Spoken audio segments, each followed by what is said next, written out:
And welcome back to the podcast, guys and gals. I get one of the most common questions I get, or the conversations that I have with you guys that reach out, is from the young hustlers, like the 18, 20, 25-year-olds who you guys are so hungry, you have so much ambition and drive and hustle, and you want to go and change the world, you want to create something and be all that you can be. Like, you realize, you feel that you have this potential, and you just want to tap into it, but you're still young and dumb and don't really know what you're doing yet. Like, and that's not to be taken as a derogatory. Like, we're all young and dumb, just we're at different points on the spectrum. But one of the most common things that I get asked all the time is like, what should I be doing? I feel like I'm falling behind. I want to, my parents want me to go do this. I'm coming out of school, but I don't want to. I want to start this business, I think. I want to be, a lot of times they're like, I want to be like you, which, if you want to be like me, that means your 20s are going to have to really suck, and you have to screw up a lot of things. And then you have to hit rock bottom when you're 28. And that's what I want to share here, is that like,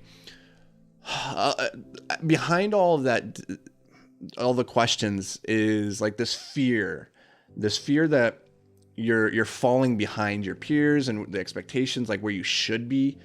And when you're living in fear, you make weird decisions. And I wanted to share just a little bit of perspective on this, because it's really easy to look at somebody like me who, full disclosure, I'm like 38 years old at the time of this recording. I'm an old fogey at this point. Like, the thing I want you guys to take away is that my life, and what you see now of who I am, with the real estate, with the businesses, the books, the podcasts, all that stuff, like, I didn't start really on this journey until I was 28. Like, since turning 30, I've written 12 books. I launched 3 podcasts. I found my life partner, started my first business, exited my first business, built 2 8-figure businesses, 2 7-figure businesses, which was really rad. And then I acquired like $70 million of real estate. And that all happened after I turned 30.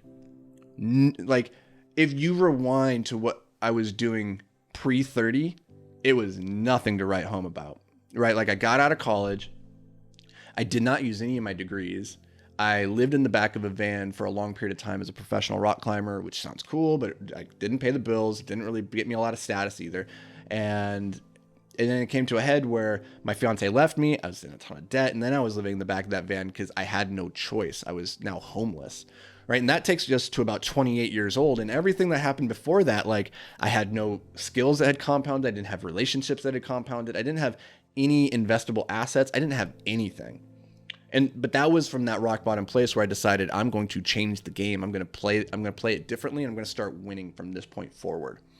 And truthfully, I didn't get much traction until about the time I turned 30, 31, 32. That's when things like really started to click, and I started to realize, like, okay, I understand my sense of direction, my purpose, my skills, and where I fit into the world. But in full transparency, every 3 years, 3 years seems to be the period of time for me where a lot happens. And so when I think back now, like, I'm 38. If I think back to where I was when I was 35, we had just launched Invictus Capital. So I owned at that point on my own maybe $1 million of real estate. Since 2019, we've acquired 70 million. So in 3 years, that's what we've done. That's crazy, right? But like, if you think back 3 years ago, at that point, I had exited some businesses, I had written some books, and that's cool. But if you go 3 years before that, so when I was like 32, 33, I was still like in the midst of my very first business trying to figure it all the hell out. Like, I didn't know what I was doing. And so I share this because Bill Gates said that we overestimate what we can accomplish in a year, underestimate what we can do in 10. And it's so true. Like, a decade is a really long time. And I just want you guys, if you're listening to this, regardless of where you are in your journey, whether you're 22, you're 38, you're 53, realize that, like, you're still early in the game. Truly, like, if you're 50s, like, you still have, if you live till you're 80, you still have another 30 years playing this thing. 30 years. That's crazy. If so much can happen in 3 years, that's 10 3-year iterations. A lot can happen. So I want you to take that message. I hope it serves you. If you're in your 20s, you're feeling like you're falling behind, like you're not doing enough, just chill. Listen, the game is just, you haven't even started. Like the game has, I truly feel right now at 38 that I'm on the cusp of just now getting on the field and playing the game for the first time. Like I think 40 is going to be the best decade of my life.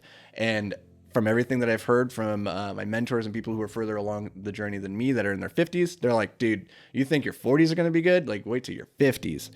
I'm psyched. And so I hope this gets you guys psyched too for where you are in the journey. And just realize like you're not falling behind.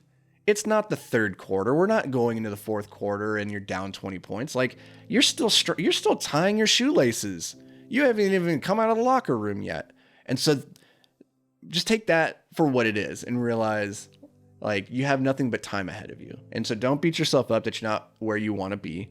Just create the plan for how you like determine what's your desired outcome, create the plan for how you want to get there, reverse engineer to where you are, what's the next steps that you need to take, slow but steady, because compounding consistent actions is what's going to win over the long haul. And again, that's how the game's played, is on the long haul. Like you're going to be in it for a long time. So might as well play it to not for short-term game, because it doesn't matter who's winning after the first quarter, second quarter, third quarter. It only matters who's winning at the end. And so we won't know what that looks like until you get to the very end of this thing called life. So enjoy the journey while you're on it. So I wanted to share that because this comes up in a lot of conversations recently. It's this fear of like falling behind. So if that's you, hey, chill. You're cool. Don't worry about it. And as always, guys, I really do love and appreciate each and every single one of you for taking some time out of your day. There's a million places you could be spending your energy. So the fact that you gave me a little bit of it like means the world. Seriously, it's super rad. So if you got any value out of this, do me a favor, share it somewhere on Instagram, tag me in it, Twitter, Facebook, LinkedIn, whatever. I'm everywhere. I'd love to have a conversation with you guys. I'd love to see what you're getting out of the content. And as always, we'll see you tomorrow.